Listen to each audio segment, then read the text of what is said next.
Good morning guys. Musta ang mga drone ninyo? Ako kasi may problema.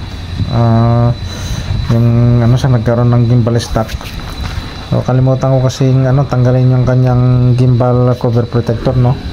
Ang aking pagka power on. So siyempre napersa yon yung kanyang gimbal camera pag tilt head nya, no? So ito ngayon, on the way ako dun sa may DJI RC Victory World sa may Salcedo Village, sa may Libeste Street, no? Sa 146 Alparo Place, no? So follow nyo na lang sa kanilang Facebook page, guys. So lahat ng klase ng drone kaya nilang i-repair, no? Pag-aralan na lang natin siguro mas makaigi yung sa kamay, sa hand catching or landing or hand take off or launch, di ba? Mas maigi yun. Wala naman tayong landing pad sa ating lalagyan ng ating mga drone sa sa lupa o sa semento, kasi pagka-andar ng kanyang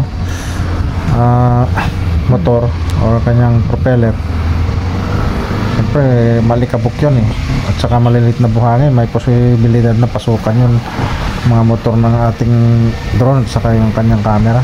Ayan, nagkakaproblema, no? So ito na po yung building, guys. So pag big bike kang dala ninyo, huwag kayong magpapark dito sa mga parkingan ng mga pro-wheel. Pagka inisip ninyo ay big bike dala nyo, parang sa mall ba, bawal po kasi muntik na ako nung una.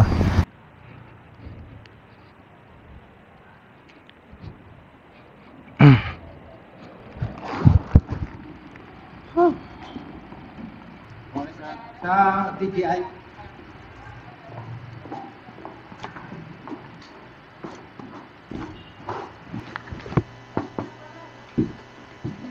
Morning, madam.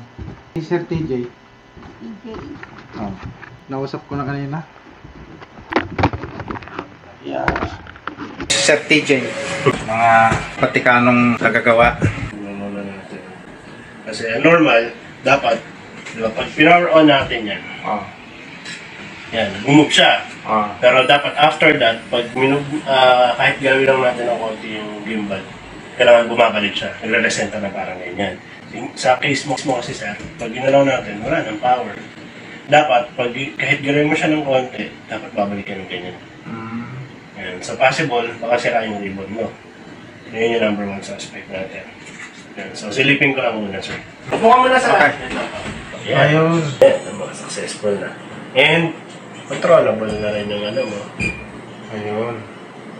So ayan po, gumagana na yung muyo ko na siya, naninilip na siya.